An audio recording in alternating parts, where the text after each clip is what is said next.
There's a moment most people dread. You look at the pile of bags, the cart full of things you don't need, and something inside you whispers, "I think I have a problem." But here's what nobody tells you about that moment. The pattern just broke.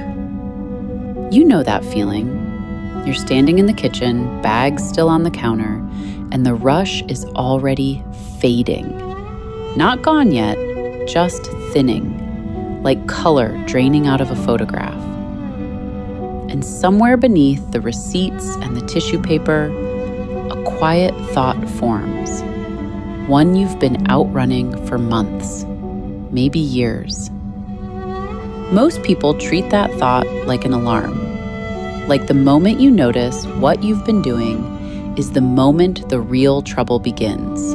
The shame, the cleanup, the long, exhausting work of fixing yourself. But what if that moment isn't the start of a problem? What if it's proof that something has already shifted? Something you didn't choose and can't undo? That the pattern you've been running on just lost a piece it needed to keep going. By the end of this, you might see that dreaded moment of clarity very differently. Not as a warning, as a turning point you've already passed through.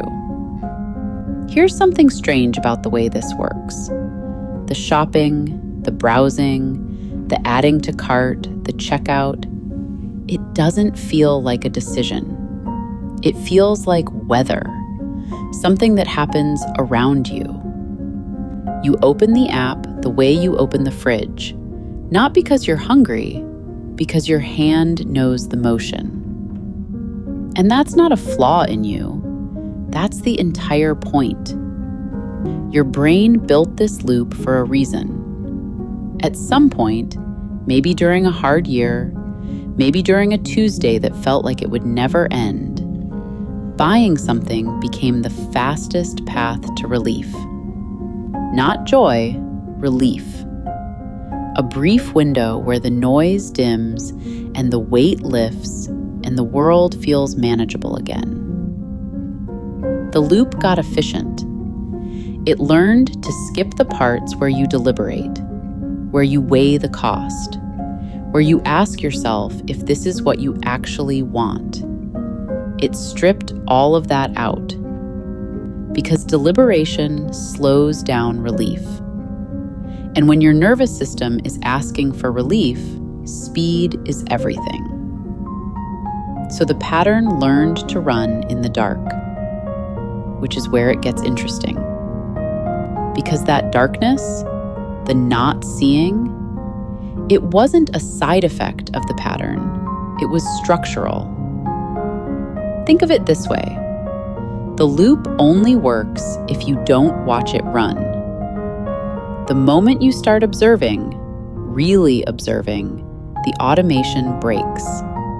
It's like trying to fall asleep while monitoring whether you're falling asleep. The watching changes the thing. This is what nobody tells you about that moment of recognition. The one where you look at the bags and think, "I think I have a problem." That thought didn't arrive because the problem got worse. It arrived because something in the machinery cracked. A piece fell out. The part that kept you from seeing, it failed. And here's the thing about load-bearing walls. When you remove one, the structure doesn't keep standing the way it was. It shifts. It settles differently. Sometimes it groans. That groan? That's not the sound of things getting worse. But it doesn't feel that way. Not at first. After that moment of seeing, most people feel worse. Not better, worse. There's a heaviness, a rawness. Like someone peeled something back that was supposed to stay covered. You might shop more in the days right after. Harder, faster, almost defiantly. Or you might freeze entirely, paralyzed by a guilt that has nowhere productive to go. And this is the part where people make the mistake. They interpret the bad feeling as proof that nothing changed, that the moment of clarity was just another false start, another promise they'll break by Friday. But pay attention to what's actually happening. You feel different because you are different. The disorientation isn't a setback. It's the feeling of a nervous system that lost its autopilot and hasn't found manual controls yet. You're not failing. You're flying the plane with your hands for the first time, and your hands are shaking, and that is exactly what it should feel like. The pattern didn't get stronger, it got loud. And things get loud when they're losing. So what do you do with this? Nothing. That might sound like the wrong answer. We're trained to believe that awareness without action is wasted. That once you see the problem, you need a plan, a strategy, steps. But the seeing is not a starting gun. The seeing is already the change. You don't need to overhaul your life tonight. You don't need to cut up credit cards or delete apps or confess to anyone. Those things might come later. They might not. Right now, the only thing required of you is to stay in the seeing. Because every time you notice, every time you catch yourself reaching for the phone, opening the tab, feeling the pull, you're interrupting the loop again. Not with willpower, with awareness. And awareness, unlike willpower, doesn't run out. The pattern needs darkness to operate.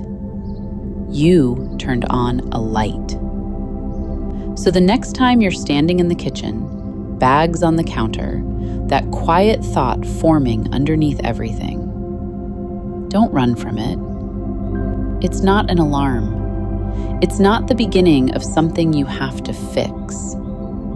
It's the sound of a machine losing a part it needed. You didn't fail your way into that moment. You woke up inside it. And here's what I want you to carry out of this. You might not feel ready. You might not feel strong. You might feel like the person who keeps making the same mistake and calling it something different each time.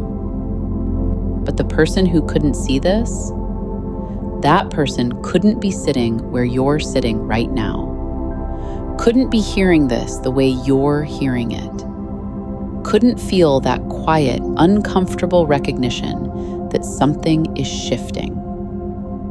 The moment you saw it, you were already someone who could. If any of this felt familiar, I want you to know you're not alone in this. Come find us at Retail Therapy Unplugged, and I'll see you there.